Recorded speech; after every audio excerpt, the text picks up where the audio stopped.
Bienvenidas al canal. En este episodio vamos a hablar sobre el estreñimiento, viendo un caso de una bebé que se llama Ana Belén, que tenía sus 12 meses, estaba muy estreñida, haciendo deposiciones muy duras, donde evaluamos el por qué tenía en realidad este estreñimiento, porque a veces es más común de lo que creemos y puede ser que sea también tu caso y el caso de tu hijo o de tu hija si es que estás pasando por este episodio. Durante el estreñimiento hacen deposiciones duras, a veces bolitas, con sangre, con mucho dolor, o pasa más de 3 días en que no han hecho sus deposiciones, y cuando finalmente hacen sus deposiciones efectivamente hay mucho dolor y sufrimiento por parte de los niños pequeños y son muy duras. Y el estreñimiento en realidad puede ocurrir por muchos motivos. En realidad hay motivos dietéticos, como hay motivos fisiológicos, como es una apotonía, por ejemplo, incluso hasta genéticos, pero en este caso específicamente sí era un motivo dietético. Y en motivos dietéticos también tenemos una variedad de motivos dentro de esta rama de motivos dietéticos, porque puede ser por el uso de algún tipo de suplemento nutricional, por ejemplo un suplemento de hierro o un exceso de otro tipo de suplementos multivitamínicos puede ocasionar un estreñimiento. También pueden ser dietéticos en cuanto a una falta de fibra o una falta incluso de grasas saludables en la alimentación de ese niño o de esa niña, o una falta de hidratación, deshoras al momento de comer, incluso también puede afectar la frecuencia con la que hacen popó o sus deposiciones y la consistencia de esta de aquí. Entonces, en el caso de la bebé de 12 meses de Ana Belén, su motivo fue por alimentación,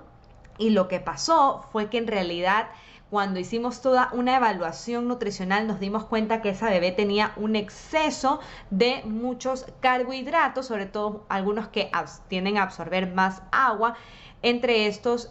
tubérculos. Entonces los tubérculos como papa, yuca, camote y algunos cereales como el arroz era la base de la alimentación de esta bebé, era la base de alimentación de Ana Belén. Y cuando evaluamos toda su rutina de alimentación durante el día, es decir, los alimentos que va consumiendo entre el desayuno, almuerzo y cena, porque a veces pensamos que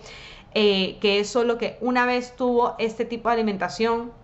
con papa, con esos tubérculos o cereales, pero el resto del día no, y entonces ahí no se debió haber estreñido. Pero sin darnos cuenta, puede haber durante todo el día o muchas veces seguidas y en cuanto a cantidades, este tipo de alimentos astringentes o alimentos que absorben mucha agua o alimentos que sí pueden contribuir a un estreñimiento. Entonces ese fue el caso de Ana Belén, que nos dimos cuenta que en el desayuno usualmente tenía una base de cereal, en este caso de mucha avena como cereal,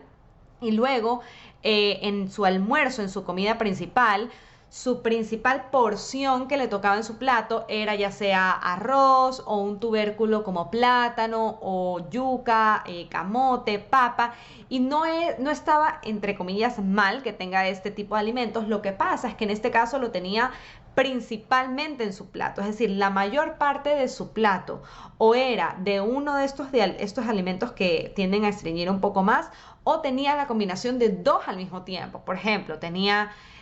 un puré de papas hecho con tal vez un cuarto a media papa y unas 3 a 4 cucharadas de arroz, y lo que le correspondía del resto de la parte de su plato era de proteína, pero no tenía grasas saludables que ayudan a secretar bilis, y también esta bilis a la motilidad intestinal, es decir, que va a ayudar durante periodos de estreñimiento. Esta bebé no tenía muchas grasas dentro de su alimentación, y también la combinación de los grupos de alimentos en su plato era principalmente con este tipo de alimentos y carbohidratos que tendían a estreñirla, y las tenía varias veces al día, es decir, tenía este tipo de alimentos en el desayuno sin grasas, este tipo de alimentos en el almuerzo sin grasas saludables, y este tipo de alimentos en la cena y sin grasas saludables. Entonces, en este caso en particular, su motivo del estreñimiento sí era por la variedad y cantidad y tipos de alimentos que tenían dentro de su dieta. Pero tengan en cuenta que hay muchos motivos dietéticos que pueden contribuir a un estreñimiento. Entonces muchas veces las familias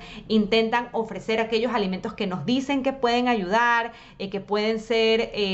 alimentos que ayudan por la fibra o que hidratan y que ayudan a hacer sus deposiciones, pero no van al problema de raíz. En el caso de Ana Belén, la mamá le ofrecía papaya, pitaya, un puré de ciruelas pasas o de prunes, es decir, de alimentos que le habían dicho o que ella había leído que tenían mucha fibra y sorbitol y que podían ayudar durante el estreñimiento, pero cuando le ofrecía, la ayudaba un poco y nuevamente volvía a estreñirse, nuevamente volvía ese estreñimiento. Y era por el tipo de alimentación que día a día tenía y que tuvimos que hacer algunas modificaciones en cuanto a su alimentación. Entonces, a veces no solo hay que pensar en qué le puedo dar, sino qué no le tengo que dar o cómo tengo que hacer esa distribución en su plato para evitar que pueda llegar a un estreñimiento en donde ellos sufren bastante por el dolor que puede llegar a ocasionar,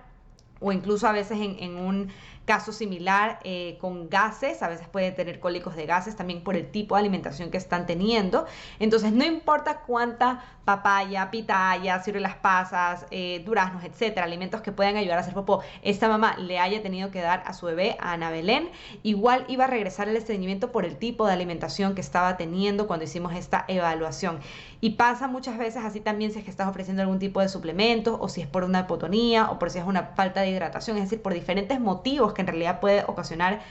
un estreñimiento. Entonces, cuando estés pasando por esta etapa con tu bebé, hay que analizar la alimentación y no es solo de pensar qué le puedo dar, sino cómo balancear bien sus grupos de alimentos y en cuanto a cantidades de estos grupos de alimentos en su plato para evitar que lleguen a desarrollar este episodio que puede ser doloroso tanto para bebé como para la familia.